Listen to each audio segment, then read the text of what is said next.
So, what's your take on believers intaking weed, maybe for medicinal purposes or just for the hell of it? So when you actually study the scriptures, right? I believe this is 1 Peter chapter 1, verse 13. It says, gather your loins, right? Which means gather your thoughts and also be sober-minded. Being high, by very definition, is not being sober. Just to get kind of like personal, I'm very anti-drugs, right? I grew up in a household where drugs was very prevalent. I was in and out of foster homes because of it. Like, you see the effects of what it can do. Oh man, yeah. There are people who do it for recreational purposes. There's people who do it because they're depressed, they're suffering with anxiety, they use it as an escape. And I think that's a problem because they're not dealing with the root issues in your life. And what God is saying is just like, yo, don't be under the influence. As a matter of fact, I believe it's Ephesians chapter 5, if I'm not mistaken. He says, don't be full of drunkenness. And you could even say, don't be high, but instead be full of the Spirit. Meaning always have your conscience clear. So when God is trying to speak to you, you're sober-minded, you're ready. Your mind's clear, your heart's clear, you're good. I'm ready to listen to you. That's the Christian perspective on it. I'm a firm believer that in order to come to church, you don't have to believe in order to belong. Like you could still come. As a matter of fact, I'll take you high, I'll take you drunk. Yo, come.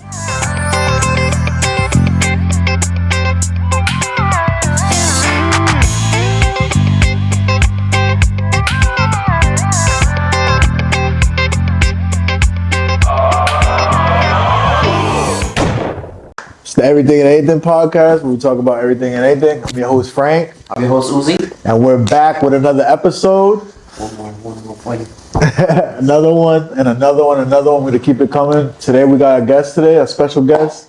One of the bros, Pastor Adolfo. Hey, what's going on? God bless you guys. It's definitely an honor and a pleasure to be here. Man, thank you for coming out. Yeah, Man, I'm ready to talk about everything and anything, man. Let's do it. Yeah. This is the first time we meet, man. Yeah. Tell me a little bit about yourself. Did you grow up in this area in Providence? Yeah, I would definitely say I'm a New Englander. I was born in the Bronx. Ooh. Yeah. I didn't even know that. Yo, my wife hates the Bronx, bro. She thinks it's grimy. But that's another story for another day. My mother's Puerto Rican, my father's Dominican. I love Providence. I love Rhode Island. So I definitely consider myself a Rhode Islander, New Englander, even though I didn't come here until I was like around 5 or 6 years old. And so, yeah, you know, I lived in all the projects, Shad Brown, Hartford, you name it. I lived in all the projects. Oh, okay. For middle school, I went to Perry. I know it's closed down now. Yeah. And then for high school, I went to Classical, and then I went to Mount Pleasant for 1 year. And then for college, I did CCRI, and then I went to Bryant. And so I'm a portfolio manager now. I'm a finance bro. That's what I do. Nice. And then I'm an associate pastor of a church called God's Voice Ministries. So shout out to them. Yeah. Shout out. Pastor Carlos. Yeah. Other than that, I'm super whack. So, you know, I'm a boring guy. There's not too much about me, you know. So besides that, I'm married. My beautiful wife, Rosa, my Mexican queen. Oh, right. I got 2 boys, Ezra and Luca. Those kids are my world. They're a blessing to my life. And other than that, man, I really don't do much. Yeah. You know, I'm really busy with my family. I invest heavily in them. And then my job, and then my community, you know, my church. Yeah. So, I love that. Yeah, that's really cool. The church does a lot of communities. Like, they do a lot of... we try to. We try to. We try to do it collectively as a church, and then individually too. You know, both of my pastors are educators, so education is extremely important to them. Wow, okay. And I told you guys before, I got my MBA at Bryant, and so I'm a finance bro. I work in portfolio management, and I volunteer my time and I teach financial literacy to high school seniors. So I go in, I share my expertise, I teach them about credit reports, checking accounts, loans, all of that stuff, because financial literacy is extremely important. And so I try to impact the community in that way as well, right? So I'm definitely all for showing the love of God, the love of Christ, right? And you can show the love of Christ in many different forms. You don't have to be outside and be a Bible thumper. Even though I'm not against that. I'll preach all day from the Bible, but sometimes you got to meet people right where they're at. And sometimes it's not always a John 3:16. Sometimes they just need financial literacy. They need someone to give them food, to give them clothes, so on and so forth. So you got to meet people right where they are. Yeah, absolutely. Absolutely, man. Yeah. Absolutely. How long you been, you said you pastor or co-pastor at that? Yeah. I'm the associate pastor. So you got the senior pastors, Carlos and Cynthia Ramirez, my homies. I love you guys. And then I'm like the right hand man. I'm underneath them. I want to say I've been preaching since I want to say for about 13 years preaching. Okay. But in terms of being in ministry or like being a pastor, I want to say it's been just about 9 years. And then our church is going on being 11 years old in January 2025. So, Okay. So you must have a lot of stories, man. I know myself, I grew up, my parents were pastors okay. for some time. They're retired now. But we got stories, man. Like we had to like, help people, Yeah. bring them out and stuff, man. What are some memorable moments in these past 9 years? In that being in that position that you remember, Man, something positive. bro, I got so many stories, funny ones. Wherever you want to start. I got funny ones. I also got ones that were extremely impactful, right? Okay. And so, I know you told me the city that you live in now. I don't want to put it on blast for the internet just in case you got the stalkers out there looking for you. But I remember one day, a buddy of mine invited me to a service out in Mass, right? And so I go to the service, and to be fully transparent with you, I didn't like the service at all. I thought it was whack, right? Because sometimes in church, we could be extremely performative, right? And I'm not one of those church bashers or anything like that. Yeah. But I'm just here to be very authentic and transparent with you guys. So I'm there, and I'm like, yo, this feels extra performative. I'm not really feeling it. Let me go outside. So I go outside, and I'm there for a couple of minutes, and the buddy of mine who invited me to the service, he goes outside too, and he's like, yo, Adolfo, you good? And I was like, yeah, I'm really not feeling it, but I'll be back in a couple of minutes. We'll, finish out service, and then we'll go home, because I didn't go in my car. I went with him. We rode together, so it's not like I could have left and drove. Yeah. That's always right? That's how these Christians trap you. We invite you to church, and we take you in our car. That way you can't leave. That's how we do it. Yeah. That's how we do it. But as I'm there and I'm outside, as soon as me and my buddy were about to go back inside, a man comes to us, and he's drunk and he's high. And he asks us for money, and he's like, look, you guys got any money? He's just like, I want to buy something to smoke. He was straight up. And we were like, nah, we're not going to give you money for that, but we could pray for you. And he said, like, his eyes just like open up. He's like, yeah, can you please pray for me? And we was like, is there anything that you want us to pray about in particular? And he's like, you see that house over there across the street? He's like, my wife and my 2 daughters live there. I was like, what? And he said, my wife kicked me out the moment I got addicted to drugs. Mm-hmm. And she was like, don't come back until you get better. And he said, I just want to get better. Can you pray for me? Wow. Yeah. And what really hit me was, before we even started praying, he just started unloading all of his emotions. He was just like, because I'll come by here in the morning just to see my daughters get on the school bus. Like, I'm getting emotional just thinking about it. And he was like, I'll just come by in the morning just to see my daughters get on the school bus. And I really miss them. Like, I want God to heal me and to liberate me from these drugs and so on and so forth. And so we started praying for him. And I kid you not, because he was slurring his words. He wasn't standing up straight. Like, this man was gone. And you could literally see like the drunkenness and the high just leaving him. Right. And that, I don't have any power. I'm not a magician or anything like that. I just really attribute that to God really listening to that man's prayer. And we prayed for him, and he, got up and he just walked away, and I never heard from him or saw him and it looked like he was heading towards the house where he was from. And I was just like, yo, maybe he knocked on the door and was just like, yo, I'm willing to make that change. Like, I don't know, but that's like one of the stories that I have that just comes to mind of just like impacting somebody. I think prayer goes a long way, man. It really does. Yeah. Absolutely. That's so true for a number of different reasons. Yeah. It keeps you focused on the thing that, you're really hoping for, because faith is what you hope for, right? Am I getting? Yeah. You put your trust in that, and it just kind of manifests. Yeah. No, I like how you put that, man. Yeah. But, like, correct me if I'm wrong, because tú eres pastor, eh? Yeah, no. Yo soy turista, yo no. Yeah, no, the word of God in the book of Hebrews, it says that faith is evidence of things hoped for yet not seen. Right? So it's just like you're right there. Yeah. No, but you were right there, bro. You're good. You're good. I don't want your pops to come, because you say you're a pastor kid. I don't want him to come through the camera and be like, Uzi, you better get that right. Yeah, man. I love your perspective, Adolfo. I always loved your perspective. I loved how you give advice. You're very wise how you give advice. Even when it's a crazy situation presents itself, like, I could see how God uses you in a beautiful way. That being said, right, a lot of times you meet all types of people, like you met that guy on the street, right?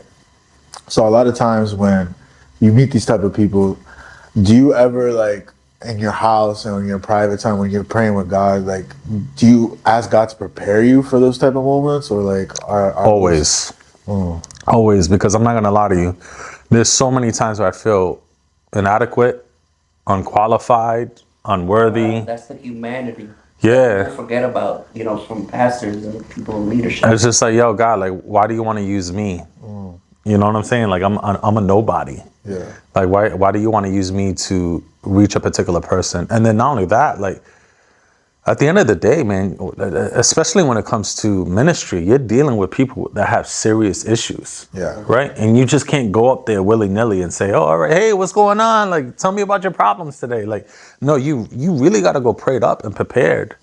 And you want to take things seriously, because if you really care about people and their hearts really matter to you, you got to pray for them, and you got to prepare yourself in a sense, like, all right, I may not know what I'm getting into. I don't know what this person's going to say. I don't know what it is that they're struggling with. But whatever it is, God help me for their sake. And so,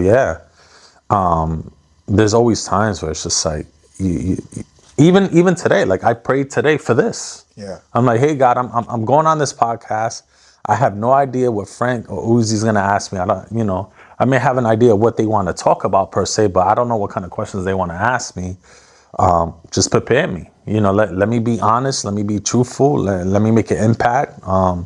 And so when someone watches this, they feel like, all right, yo, I need God in my life. Yeah. Yeah. And so, yeah, definitely, man. But that's a great question. Yeah. Absolutely, man. Use this platform, man. It's your chance. Absolutely. Yeah. Like, Go to church right now. 1370 Plainfield Street, GVM, Cranston, Rhode Island, 11 a.m. on Sunday. yeah. The topics though that we're gonna talk about today are like just topics that the audience, that I know that the audience that watch, they have these type of questions. Okay. And I feel like the answers that you're gonna give are gonna be a really dope perspective of your own truth of it, how you feel about it, towards it. Let me ask you this. So a lot of people don't believe in the Bible. Okay. Right? Oh, it's man-made. It's been washed down generations to generation. What do you tell people that don't believe in the Bible? That's actually one of my favorite things. It's just like, yo, I don't believe in the Bible because men wrote it. Yeah. It's just like, all right, what you want, my dog to write it? Like who else is gonna write the Bible besides men and you know what I'm saying? Like humankind. Like who do you expect to write it? I think where it comes from is like humanity is so fallible. Yeah. But I mean, there's a lot of imperfections. And I know I'm making light of it or joke of it, but at the end of the day, I think that's a very serious question. And that's something that someone should investigate, right? So when you think about the New Testament, for example, the New Testament was written in Greek, in terms of the Greek manuscripts that we have, in terms of the oldest copies that we have about like 5,800 copies. Wow. And so if someone miswrote something or added something in or took something away, just because we have so many copies of it, we'll be able to see the change, right? And that's just in Greek. How about in the Latin translation or the Latin Vulgate, right? There's another 10,000 copies of that. Yeah. All right. Or what about the Armenian or the Gothic versions? There's about 9,300 copies of other versions besides that. Wow. So we have like a total of about like 23,000 copies of the New Testament, ranging anywhere between 20 years after the death of Christ all the way forward. And so it's just like, okay, if something was changed, we would know it, right? So think about it from that perspective. Now think about the Old Testament. It's just like, yo, the Christians, they would change something in the Old Testament to align it with the New Testament. Oh, all right. You could think that. You think the Jews would allow it? Because they also share that same 39 books as well. All right. So it's just something that you have to investigate. So I think when it comes to the level of antiquity in terms of how it's been kept, bar none, it's one of the best historical books ever in terms of how it's been kept. Now, whether or not the information is true, I think that's a different argument. You know what I'm saying? But in terms of it being washed down or changed or whatever the case may be, it's just like, nah, we would know it. We would know it. As a matter of fact, there's a particular historian who's a skeptic by the name of Bart Ehrman, and I don't know how I went from hood to nerdy so fast. My bad. But Bart Ehrman, he says, yo, there's about 400,000 variants, meaning that out of all the copies that we have, there's a lot of copies that have changes or variants to it, meaning that they don't align. Like, yo, something's not right. Something's changed, but it's not necessarily word for word. I want to say about like 95% of the variants is there was a period here, but now there's a comma. You understand what I'm saying? And there have been certain things that have been added, like certain words or certain footnotes, right? But we would know. I don't mean to interject. Does it change the context? But Nope. Those like little minute things, Doesn't change the context or the message. So the message is still the same, right? That we're all sinners. Yeah. That our sin is what separates us from God, and we need a mediator, Jesus, who connects us to God because what he did for us on the cross, So if you want more, come to church on Sunday. No, I'm joking. What time? If you want more of the message at 11 a.m. Sunday GVM. The address. But yeah, so when someone has that kind of question, right? This is another thing that's very dangerous with this kind of like generation. They heard it from somebody in TikTok that they trust.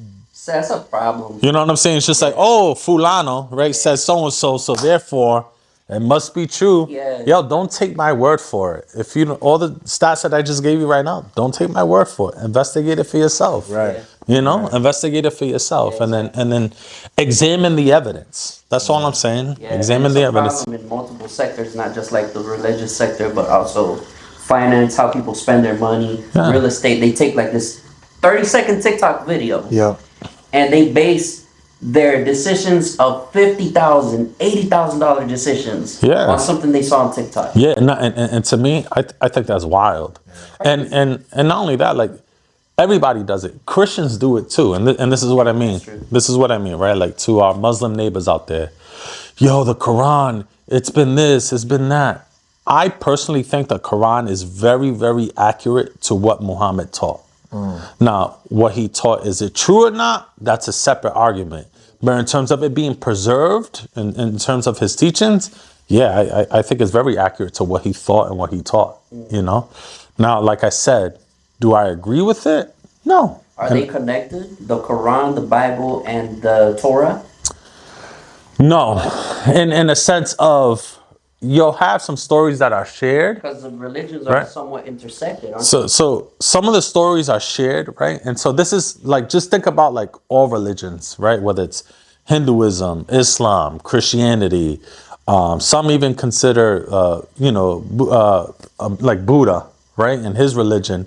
Some consider it religion, some consider it a way of life, because he doesn't talk about God at all in his teachings.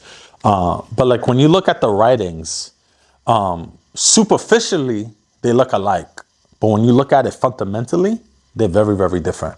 So for example, the Bible teaches that Jesus is the Son of God, right? That he died on the cross, where the Quran, if you read the Quran, it says that Jesus is not the Son of God and he did not die on the cross. As a matter of fact, that's actually Surah chapter 4, verse 157, where it says, like by the book. yeah. Oh, so it's just like where it says that it appeared that he died on the cross, but it wasn't Jesus, right? And so that contradicts, right? So either they're both wrong or one of them's right, but they can't both be right because they contradict one another. You understand what I'm saying? And so when you look at religions, when people put that brush like, oh, they're all the same, I think you're disrespecting all the religions because they all bring a different perspective. Yeah. And I think as a person, you don't have to examine every single one, but like when you do examine it, you'll see like, oh snap, like they don't all say the same thing at all. And so, yeah, I love it. Is there any positivity that I can get from reading the Quran? Yeah. So for example, one of the things that Muhammad teaches in one of his 5 pillars is give alms to the poor. Right? I wholeheartely agree with that. It's just like, yo, there are going to be people out there that are less fortunate. Like, yo, take care of them, you know? And one of the other 5 pillars that he has is like, yo, pray 5 times a day. Now, Allah and Yahweh are not the same God, so I'm not going to agree on saying, yo, pray 5 times to Allah. But I do agree with the concept that you should pray to God 5 times a day, or if not more. Yeah. As a matter of fact, the Bible says pray without ceasing. Yeah. Oh, snap, the word coming out. Okay. Oh, snap, my boy Frankie got that word in him. He's about to preach right now. But yeah, this is a dope discussion. I really appreciate you guys even just inviting me to talk about this and giving me the platform. Yeah. But yeah, man, I definitely respect my my Muslim, neighbors. There's a lot of disagreement, and sure we can have debates and reason with one another. But at the end of the day, I respect them. Yeah. There's definitely going to be certain things that I'm going to challenge them on when we have that discussion. But other than that, man, I'm so grateful for the country that we live in. Absolutely. Because it's just like, freedom of religion, that we get to express what it is that we believe. Now, me as a preacher, as a pastor, right, there's going to be certain things that I'm going to challenge, but I think it all comes in due time, I'm a firm believer in what the Bible says that, let's reason with one another. And I think there's a time and a place for that. Absolutely. So yeah, I don't know what other questions you guys got, but I'm really enjoying this. Now we got another one. So what's your take on believers in taking weed? Okay. Maybe for medicinal purposes, or maybe for just for the hell of it. I got 5 on. So when you actually study the scriptures, right, it says, gather your loins. I believe this is 1 Peter chapter 1, verse 13. It says, gather your loins, right, which means gather your thoughts and also be sober-minded. Being high, by very definition, is not being sober. All right. So, and then not only that, just to get kind of like personal, I'm very anti-drugs, right? I grew up in a household where drugs was very prevalent. Yeah. I was in and out of foster homes because of it. You know what I'm saying? So I'm very like anti-drugs. Like you see the effects of what it can do. Oh man, yeah. Like I see the worst case of it. Now, most people who smoke weed are probably not even going to get to that. You know what I'm saying? There are people who do it for recreational purposes. There's people who do it because they're depressed. They're suffering with anxiety. They use it as an escape. And I think that's a problem because they're not dealing with the root issues in your life. That's true. But yeah, in terms of smoking weed, I don't support it at all. And I think I have biblical reasons why. I want to hear some of that. Yeah. So like, for example, like the verse that I just gave you, like be sober minded. It's not just being sober in terms of staying away from drugs that cause you to be high. It's also about drunkenness. Not only that, there are people who don't think straight because out of anger. Out of jealousy, out of envy. all-encompassing. So when it says, hey, gather your loins, it means gather your thoughts, be sober-minded. It's also talking about those people who struggle with anger all the time and they're not thinking straight. Mind-blown. I didn't even think of it. Yeah, it's just like, yo, you're not thinking straight. Like, what's going on? Like, I think about that father who loves his child but's always raging out at their child because they lack patience and self-control, and anger is always coming out. And so there's another Bible verse that says, hey, fathers don't provoke your children to wrath. Right. And it's because if you're always angry and you pour it out the kid, that's gonna make the kid wrathful. You understand what I'm saying? Like projecting that. Yeah, or not giving your emotions in a healthy way, or not even giving your emotions at all. Yeah. You know, I think about the movie Black Panther, how Killmonger was just like, yo, forget everybody, I'm gonna burn the world, right? And it's because his now I'm preaching out of movies. Fire, bro. But it's just like, yo, his uncle killed his pops and then abandoned him. So he never had that male figure to show him how to live a healthy emotional life. And now you have this kid growing up angry, like, yo, I don't got my pops, forget it, I'm just gonna kill everybody. Right? And obviously there's more to it than just that. But like just think about that for a second. You can't really gather your thoughts if you're high. So what about drinking? Yeah, so Is drinking also like... So in the Bible, drinking is permissible, right? In terms of like, hey, yo, you can have your glass of wine. Like that's not an issue. It's against drunkenness. And so even when you study some of the scriptures, Paul, who's writing to his spiritual son, Timothy, who ends up becoming the bishop of a church in Ephesus, he's like, Paul saying to Timothy, like, yo, you have some stomach issues. You need to drink some wine to kind of like help you deal with that problem. So it's just like, it's not against alcohol in its totality. Like, you're allowed to drink. But then you also got to think about it from this context. Like, all right, I could drink wine. It's not wrong, but is it wise? Especially like living in a consumeristic culture that we live in. Yeah. Couldn't I think of weed the same way? Not necessarily, because weed, again, gets you high. By very definition, you're no longer sober-minded. So think about it from this perspective. You smoke your weed, you start driving, cop pulls you over. What do you think is going to happen? Well, I see. Like you see what I'm saying? Because they're going to be technically under the law, you're driving under the influence. Under the influence. And what God is saying is just like, yo, don't be under the influence. As a matter of fact, I believe it's Ephesians chapter 5, if I'm not mistaken. He says, don't be full of drunkenness. And you could even say, don't be high, but instead be full of the Spirit. Meaning always have your conscience clear.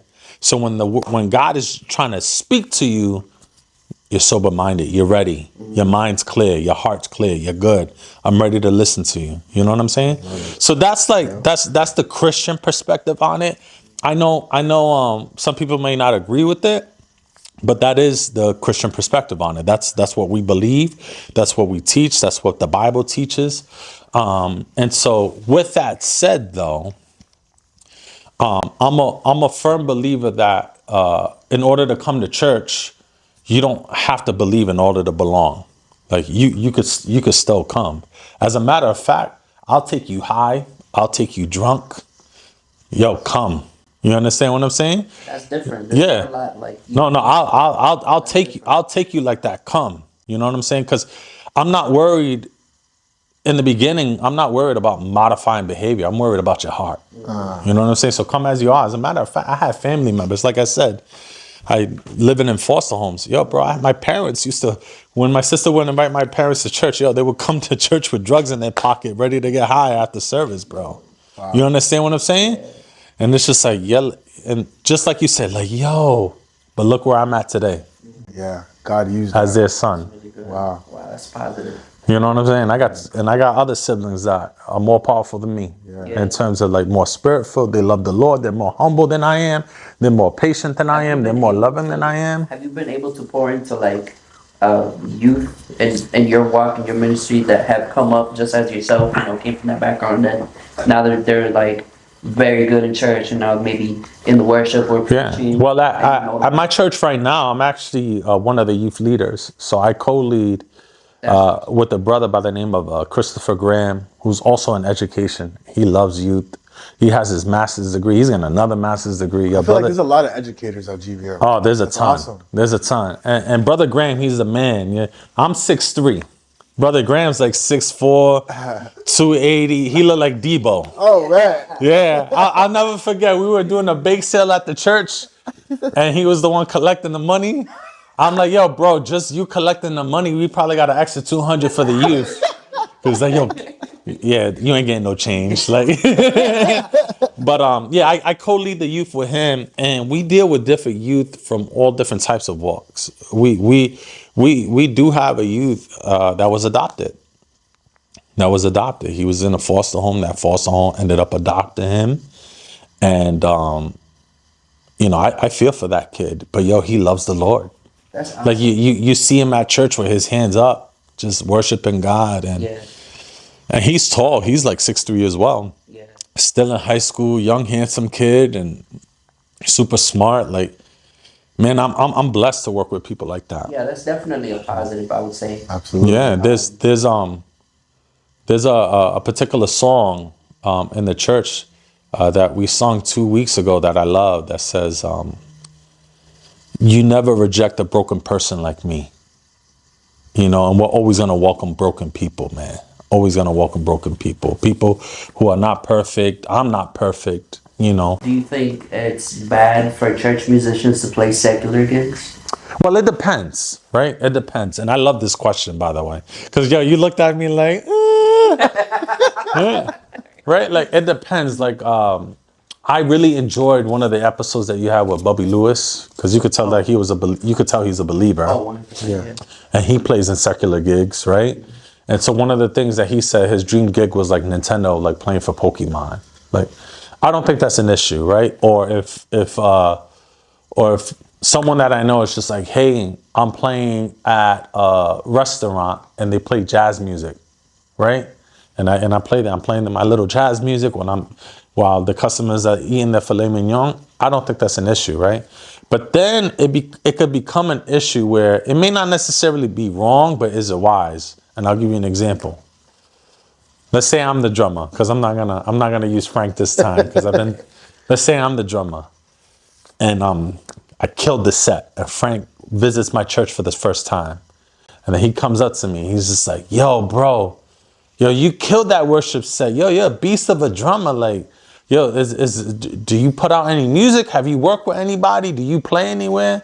And I'm like, yo, check out my most recent work. I was the drummer on the Watt video for Cardi B. You're gonna be like, what? Yeah. Right? You're gonna look at me sideways. Yeah, from like the angle of like testimonial. Exactly. So you at least know. So you at least know there's a line. Yeah. Now, where that line is, I think it get a little blurry, especially because there's certain churches that are like, nah, I don't want you to play at a restaurant playing jazz music. I only want you to play at church and that's it. Now, I don't necessarily subscribe to that, right? But at the same time, too, you got to be wise. Like, I don't want you to play in the church on Sunday, but then Saturday night you at mi sueño, because it's not a good, like, it's not a good, yo, Otto, you're the bomb. I love the cameraman. Yeah, you gotta leave that on for the podcast. You gotta leave that on for the podcast. And, you know, but it's just like, and my bad, mi sueño, Cardi B for catching strays, by the way. But you know what I'm saying? It's just like you're giving testimony. You know, so it's just like, I may not be doing anything wrong, right? I'm just playing the set and I'm going, but at the end of the day, am I doing something that's wise, right? Like you really got to ask yourself that, like, am I doing something that's wise? And then that's another thing too, is like, you don't want to put yourself in a position to be used by the enemy, right? Because I'm a Christian, surprise, I talk about spiritual stuff, but like, you don't want to be used as a footstool. Like, for example, one of the things that I hear from my youth all the time, yo, I don't listen to the words, it's just the beat, right? I'm pretty sure you kind of like heard that in the Christian context before. But think about it from this perspective. King Saul in the Old Testament was dealing with demons. David would go in and play the harp to cast those demons out. He didn't sing any song. It was the beat that cast it out. Wow. Right? So if beat could cast demons out, beats could draw demons in. Wow. Right? So it's just like, yo, am I being used as a tool or as an instrument with my talent, with my gifts, to draw things in that I shouldn't be drawn in the first place? And so that's when you have to use wisdom. And so, am I against a Christian playing at secular gigs? It depends. Yes and no. Right? Yes and no. I think you just gotta use wisdom. Yeah, you just gotta know your boundaries. You just gotta know. I feel like for me, it's always been Yeah. Who you're around. Yeah. You know what I mean? Because there's certain circles and bands and stuff that they don't respect the fact that you are a person of faith or faith-based. Even though I don't have a home church right now, I am faith-based. So there's a lot of stuff that I don't really get into or do. Yeah. You know what I mean? I still keep a lot of that. Well, it's because you was raised in it. Yeah. You know what I'm saying? So you still have your certain level of respect. It's just like, yo, I remember seeing that episode where you was talking about Halloween. It was just like, it's just like, yo, on Halloween, like, there's just certain things I just don't engage with. Yeah, just don't. You know what I'm saying? It's not a thing of interest for me. And so, even though at that time I didn't know you like how I know you now, or it's just like, yo, he may not be quote unquote Christian, but he's a cultural Christian. I think there are people. There are people who are Christians culturally, but not necessarily living out the faith. You understand what I mean? But they are living out certain like traditional practices and things like that. And so, yeah, man, it's all about boundaries. And that's another thing that we struggle with, especially like in this day and age. There's a lot of people that don't have healthy boundaries, bro. And you see it in their relationships. You see it in their workplace. It's just like, yo, we need to have healthy boundaries, man. That's very true. Yeah, I can agree with that. Yeah, there's some people's lives would change drastically if they put healthy boundaries. Absolutely. You know? And so I could go on a tangent on that, but I know you got your questions. So yeah, let's get into relationships real quick. Okay. What are some main factors to sustain a marriage? To sustain a marriage or a relationship too? Yeah. No, I think that's dope. I'm actually this month going on 6 years. Congrats, bro. Being married. Congrats. So I'm still not a vet of the game, right? Because I'm not in double digits yet. Shout out to my pastor Carlos and Pastora Cynthia. They're like, well, some marriages 20. don't even make it to 5. Yeah, 2, or even 1. No, and I celebrate each day I'm in it. And my pastors, I think they're in there 20 years in. Wow. And they're only 2 years older than me. So wow. I ain't giving you my age though. So mind your business.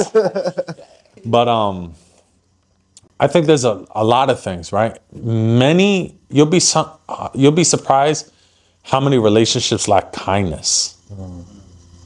Like, yo, just be kind to your man. It's so huge. Be kind to your woman. Like, yo, just be kind.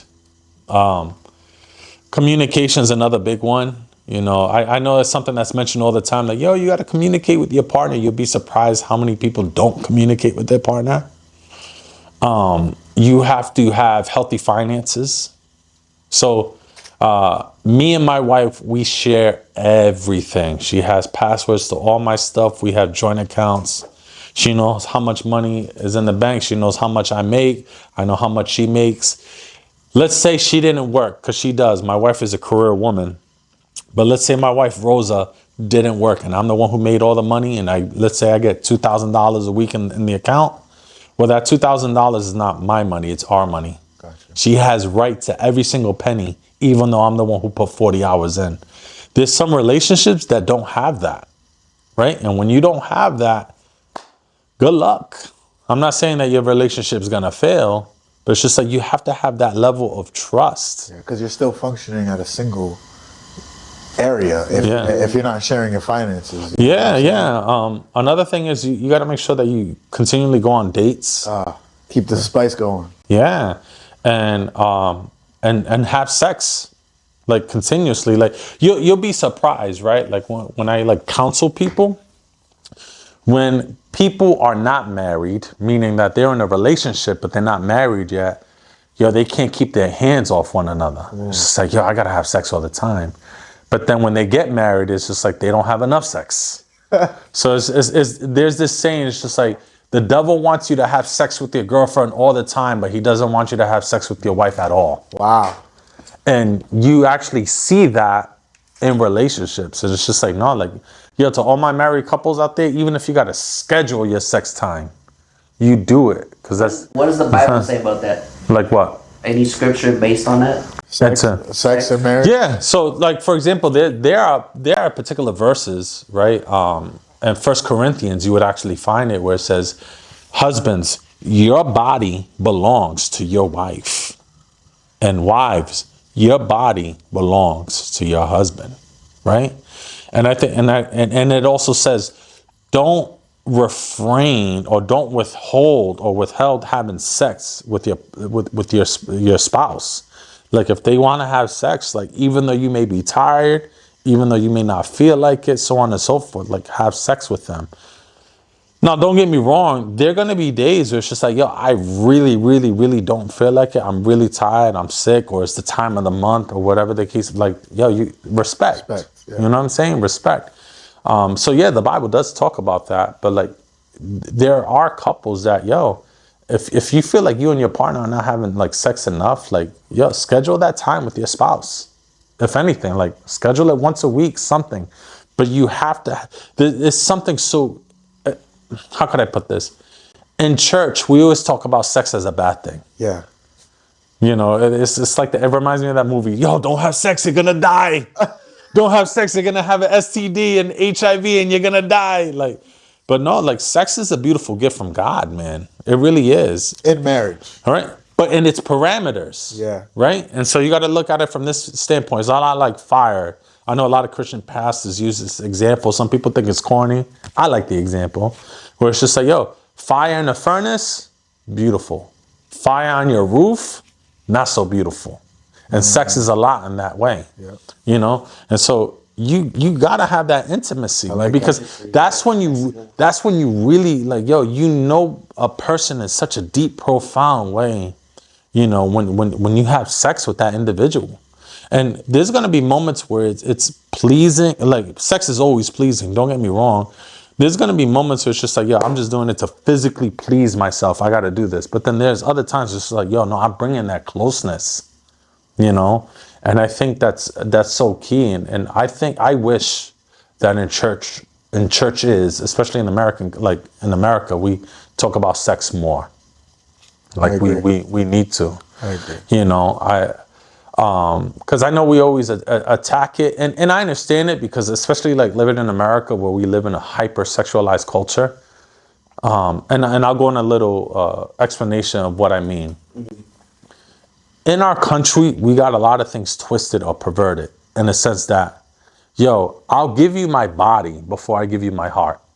Mm. Like, you see me in my nakedness, but you haven't even seen my heart yet. You know what I'm saying? Or like, I'll give you my body, but I won't give you the passcode to my phone. Mm. You know what I'm saying? So it's just like, yo, so we hit it off like 15 times already, but when it comes to the passcode on my phone, nah, I don't trust you on that level.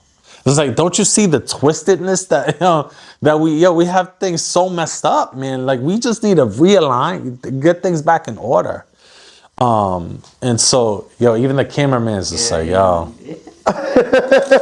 you know, so, but like, I hope the audience, I hope this is like really resonating with you guys, man. I'm a pastor, so of course I'm gonna sound preachy, right? But I just hope the messaging is really aligning with you guys, because guess what? You'll be surprised how many couples will break up once the sex is done. Mm. And this is what I mean.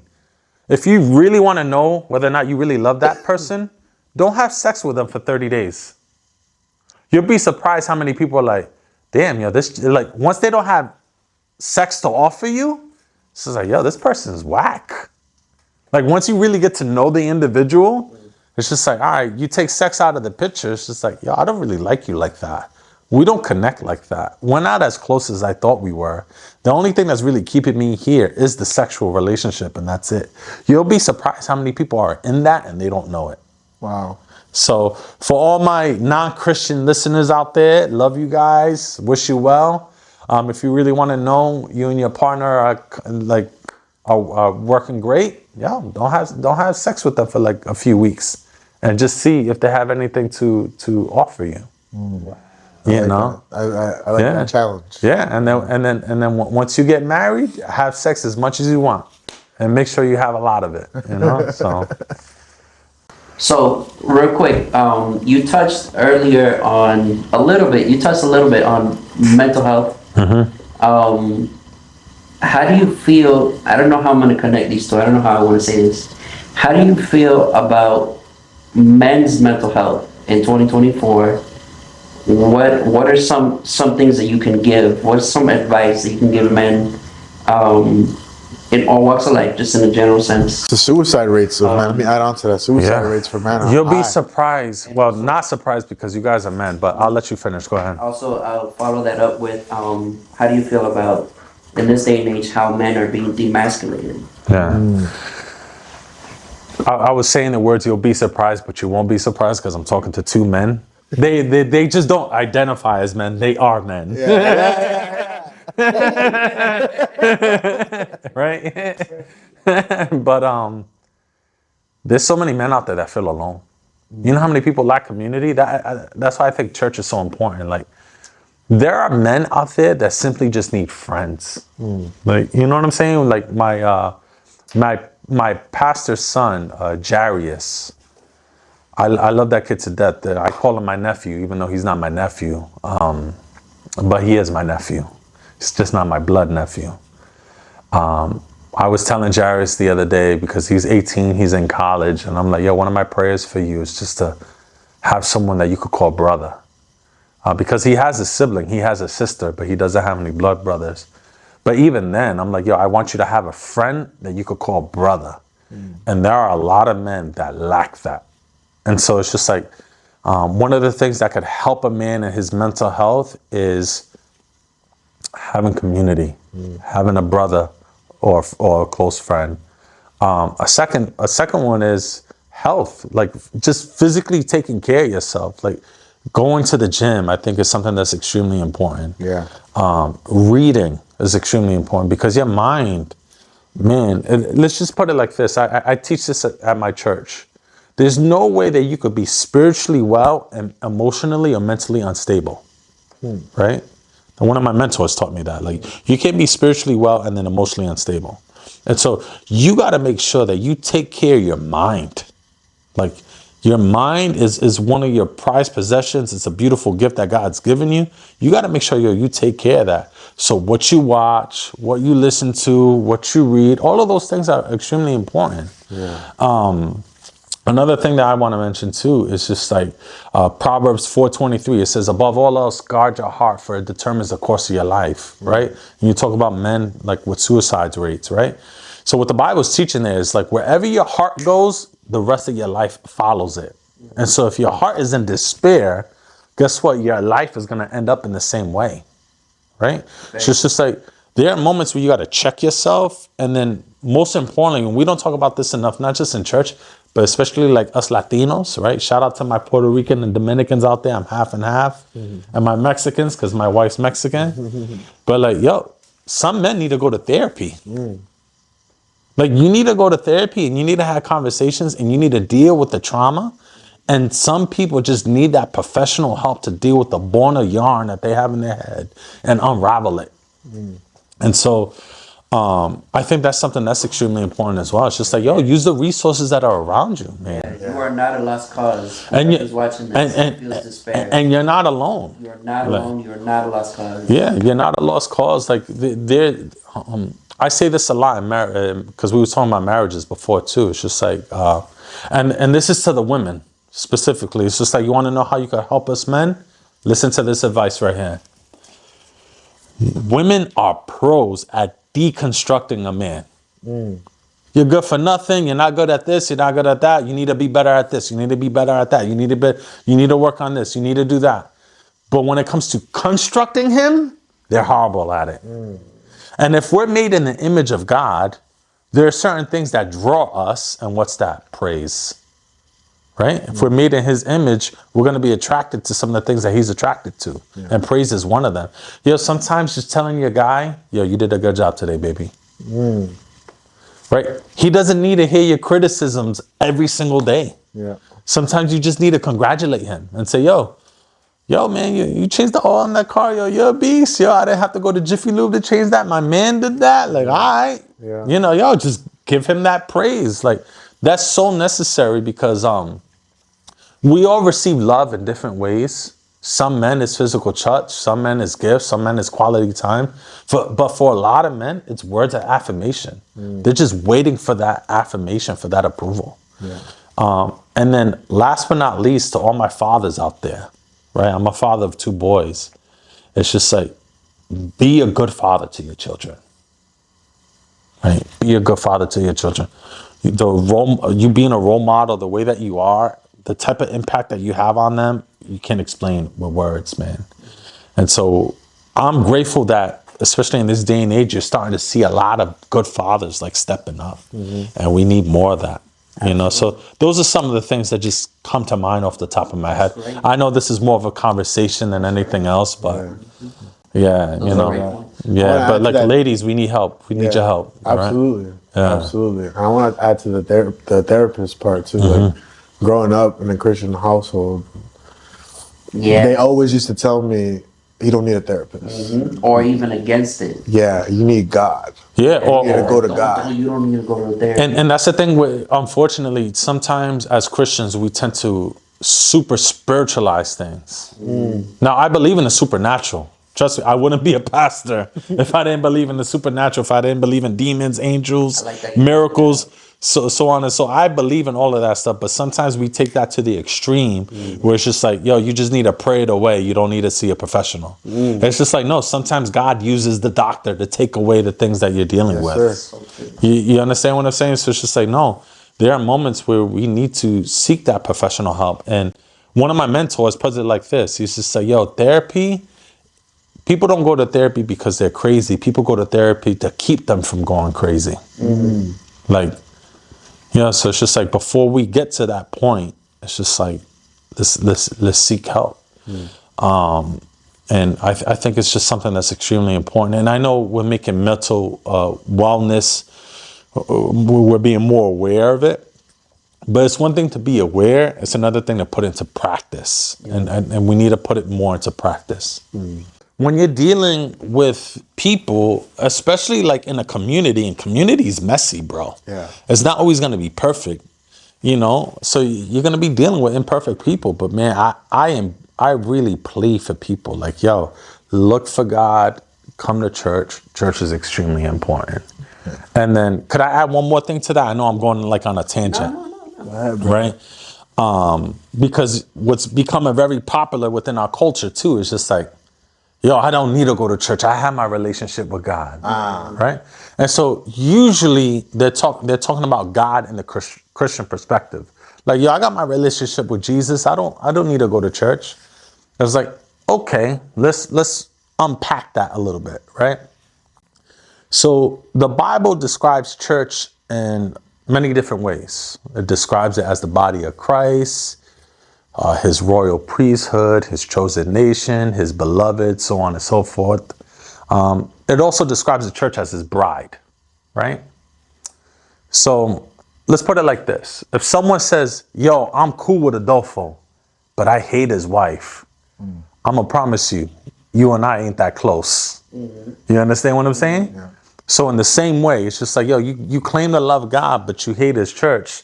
I promise you, the two of you ain't as close as you think you are. You know, and so that's something that needs to be worked on.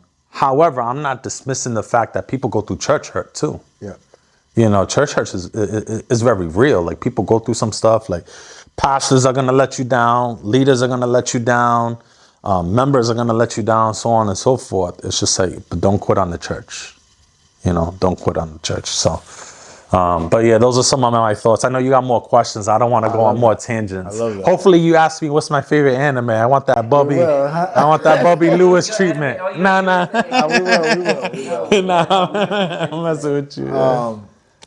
I wanted to get into purpose real quick. Yeah. You know, how can someone that's not Christian, or both, I want both sides, but someone that's Christian and not Christian can find their true identity and their true purpose in life? Because sometimes people think, oh, we're here to pay bills, we're here to go to school, make money, make a career, And that's what they base their life off of. Yeah. You know what I mean? Yeah, if you're here to pay bills, please pay my bills. Please. If that's your purpose, I'll send you my address. You know what I'm saying? But I know what you mean, right? Yeah. And so the Bible talks about purpose in this aspect, right? It says we're all created to know God and to make him known, right? That's the purpose that we all share. And honestly, that's the most important thing. Now, we all have different assignments on earth, right? One of my mentors, shout out to my boy Devin, he puts it like this. He puts purpose is an answer to a problem, right? I love how he defines that. And he says the reason why there's so many problems on earth is because you have a lot of people who are not fulfilling their purpose, right? Which is huge. Yeah. And so it's just like, okay, well, how do I discover it then? It's just like, well, you got to know the person that made you, right? You got to know your creator, right? Because he's going to reveal to you in a sense of himself, right? Because he created you to know him and then also to make him known, right? We all have different ministries, different callings, different assignments, so on and so forth. So I think that's going to be something extremely important. But when you're outside of God, at that point, you make your purpose subjective, meaning that it's just a matter of what you feel, whatever it is that your purpose is. So it's not objective, it's subjective. And I find that to be very dangerous because you could say, yo, my purpose today is to help kids. And then tomorrow you could be like, yo, bumping, my purpose is to torture them. Yeah. Right? When you have that subjective worldview, that's all that matters. You know, so I would always say it's just like, yo, if you're really looking for why you are here, which is one of life's biggest questions. I think that's why religion exists. Oh, yeah. Right? It's to kind of like answer that question. Like, yo, who made me and why am I here? It's just like, you got to look for God, man. You know, you got to look for God in order to find what your purpose is. Yeah. I love that. Yeah. I love that. Quickly, I know you got some topics too. Abortions. Yeah. Right? What is your take on rape victims that become pregnant and they want an abortion? Oh man, that's such a sensitive. You're trying to get, Frank, you're trying to get me canceled. He's trying to get me canceled. Nah, the reason why it's a sensitive subject, period. But the reason why it's so sensitive to me is because one of my closest friends is a rape baby. Wow. Shout out to my boy Ray. Wow. Rape baby. That's literally the first time I probably heard that. Yeah, and out of all his siblings, he's the only one who takes care of his mother. Wow. Yeah. That's insane. Wow. So it's just like, all right, there's suffering caused to my life, right? Someone took advantage of me. There's suffering caused to my life. Now, do I end the life that's inside of me, right? Do I end it? Do I give it away? Do I raise it? What what do I do, right? And that's a challenging question because my mother's a therapist, right? She's a therapist by profession, and you know, she's 1,000% pro-life, just like I am. And she even tells me, she's like, Papi, I've seen women who were raped. They have their babies. They're not the same person. And they treat the babies horribly. Wow. Right? So it's just like, okay, it's just like, what do you do with that? I think aborting the baby, AKA killing it, I don't think that's the answer. Right? I understand why people do it. Right? And so for anybody who ever committed an abortion in their life, like, you're not a monster. Yep. You know, God's grace is over your life. Like, I feel for you. And so, yeah, that's difficult. Yeah. You know what I'm saying? I would just say, have the baby. I would say have the baby, because that baby could be like my friend Ray. And you won't know unless you give that baby a shot, because the baby didn't rape you. Right. It's an innocent party. You know what I'm saying? Yeah. And so it's sensitive. It's topic. Like, you don't really want to judge the person for it. Like, it's tough. And in abortions, to me, and I'm sorry if I'm going on a tangent again, but like, abortions to me, man, it holds near and dear to my heart. Because every time I hear the word abortion or like talk about the subject, I think about two very good friends of mine. I think about one of my friends who, she got raped. She went to a college and she got raped by the star basketball player. Oh, wow. Now, mind you, this girl's a 10 out of 10. Like, she's fly, okay? She got raped by the star basketball player. So now if she confesses, like, hey, this person did this to me because of his status, there are going to be a lot of people not going to take her seriously. They're going to be like, oh, no, you just one of those girls that try to get with him, and now you're trying to catch a case because he's going to be worth something, you know? And so when that happened to her, she was just like, all right, I'm going to take my power back. And she just started sleeping around with a whole bunch of people. Because usually when girls experience a sexual assault in that way, sometimes they buy into the lie that, hey, you could get that power back if you're the one who's in control and you give out your body. I don't think we talk about that enough in culture. You know, and I think that's something that we should talk about. Yeah. And so she's out there, boom, boom, boom. And then one day she gets pregnant. And the dude is just like, yo, I could take you to the clinic. We could get the abortion. She did it. Now, she's not a Christian. She's not a believer like me, okay? She's not a Christian at all. And so when she tells me this, and mind you, I'm the first person she ever told. So the only people that knows is her, the dude, and me. Wow. I'm not the dude, but the guy that took her, right? And she said, Adolfo, she said, it felt like death came upon my life. Wow. That's how she described it, not my words, hers. And when she said that, she just got on my shoulder. She just wept for like a good 60 seconds. And to me, that was like God bringing healing to her life. You know, because the Bible says that confess your sins to one another so you may be healed. Wow. Right? Like the people always talking about, yeah, you could confess your sins to God, you find forgiveness, but you find healing when you confess your sins to another person. You understand what I'm saying? There's a lot of people that need to have conversations, man. And so she's having this conversation with me. She weeps. She was just like, yo, I held that in for so long. Right? So that's one friend. My other friend, I haven't spoken to her in ages, and this is why. So she grew up in the church, right? Christian girl grows up into the church, gets into a stage where she's like buck wild. You know how some dudes are like, yo, you gotta watch out for them church girls. You know, because they're crazy. You know what I'm saying? Like, you know what I'm trying to say? And there's a lot of girls that are living a holy and pure life, but then you got those ones that aren't, right? That give church girls a bad name, unfortunately. Guys too. Yeah, guys too. Yeah. And she was one of those girls that she was just like, yo, I'm gonna live my life. I'm gonna throw myself out there. She ends up getting pregnant. And since I was a close friend of hers, she gives me a call, right? She's like, yo, I'm not calling you as a pastor, I'm calling you as a friend.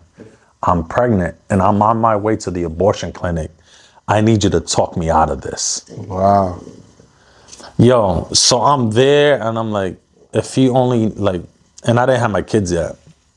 I was like, just imagine putting your hand through that baby's hair, seeing that it looks like you. So on, like, I'm giving emotional arguments. I'm doing everything in the book. She still ends up doing it, right? Because she's on the phone. She's like, no, but this baby's gonna destroy my life. I still want to have fun. Like all this, like selfish decisions, right? There's really no other way putting it. And she does it, and bro, that broke me. It wasn't even my kid, and that broke me because I'm like, I was its line of defense, and I failed. Wow. And that affected our relationship. Out of the guilt, she hasn't hit me up, right? And every now and then, like, I'll talk to her. I'm like, hey, like, how you doing? But for the most part, it's just like It's quick. not the same, yeah. It's not the same. And I'm like, yo, I love you. Like, you're my homie. But man, that really impacted me. So when I think about abortion, I think about those two scenarios where it's just like, one, a good friend of mine is talking about her pain. The other friend of mine, I was hurt by it because I'm trying to save this baby's life and I cut it, you know? And There's grace, there's forgiveness there for her. It's waiting for her. Yeah. You know, but people are gonna do what they want to do, and Yeah. and sometimes because out of guilt and shame, like people run from God. Like, yo, God, I feel so dirty. Like, there's no way I could come to you. There's no way I could pray to you. There's no way I could go to church. Like, the guilt and the shame, like, kind of keeps them away. Mm-hmm. But like, I truly believe God is knocking on her door. I just pray that she opens it, man. Yeah. And I don't know if that answers your question, but like just sharing those real, like very real stories, I guess. I guess people, and then just hearing it from a pastor, right? Because sometimes like they hear other stuff, and that's just my perspective. Because they're like, yo, we live in a culture that's hypersexualized. Like, yo, you go on my phone, you go on anybody's phone, you could find something like that. Like, you know, you go on a website, whatever. Like, it's easy. Yeah. Oh, the voice of God in the background. But like, yeah. But like you could that was the cameraman speaking if you didn't know. But like we live in a hypersexualized culture. Like pornography is rampant. It's you know, and so people get pregnant like this, like that, and then I remember looking this up. In 2021, the United States had about like 630,000 abortions estimate. Wow. And 2023, we had about like 1.1 million. Wow. And the reason why I was looking it up is because it's just like, yo, when did Roe v. Wade, all right, when did the Supreme Court kind of like remove that? And it's just like, did it affect abortions at all? And it's just like, yo, abortions went up, which I was shocked when I looked at the numbers. I was just like, oh, snap. And could all of those 1.1 million babies that were aborted, are they all rape cases, incest? I highly doubt it. I think it's a small percentage of that. But at the end of the day, it's just like, do I know what the reasons are? No. You know, I just pray for those women. And a lot of those women were driven to the clinic by men. It's just like, yo, fellas, like, we need to step it up, man. I'm pretty sure there'll be a lot less women aborting babies if they know that the man that's beside them will support them, will love them, will care for them, will honor them. You know what I'm saying? So it's just like, yo, like, fellas, like, I know we want to blame women for everything, but like, y'all, we need to step it up, man. Yeah. That's just my opinion, man. Yeah. I love that. Very true. I love that. Very true. Let's talk about worship teams for a little bit in church. Because you guys are musicians. I know Frank can play the drums. Yo, Frank's nasty on the drums. So I heard that you're a bass player. So if you chill with him, I'm pretty sure you're nice too. Yeah. I play guitar. I play bass too. Okay. But just like in a general sense, what would you say worship teams lack in 2024? Man, that's tough. Because the worship team at my church, they kill it. As a matter of fact, his brother plays percussions at my church. And his brother's the best percussion player I ever seen in my life. There's a running joke that I have with Elvin. Shout out to Elvin. That I'm like, yo, God is going to keep you alive for a long time because whoever plays percussion in the heavenly band is pleading to God like, yo, keep Elvin down there. Keep Elvin down there. Because the moment that he passes away, he goes to heaven, that person who plays percussion, that heavenly band got to give up his seat to Elvin. Yeah. But in terms of what it is that they're missing, I think, like, there were times where I've listened to worship teams and I'm like, yo, they just lack an intimate relationship with God. Yeah, that's what I was going to ask you, because when we started the convo, you said you went to mass and something just felt like very performative. It was performative, yeah. So what is it that you feel could be better, or that people should really focus or work on if they're doing worship in church? Like, let's just talk about musicians in general, worship, all of that stuff, right? Yeah. Right. I know churches that pay for musicians, right? Which I don't think this is necessarily a bad thing.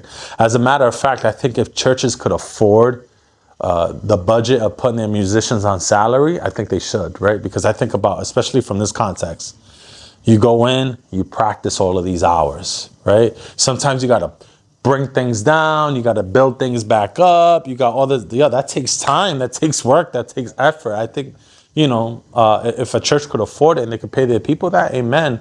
I also see the other side of being strictly volunteer. Like, I love that too. If someone's heart is in that, I love that, right?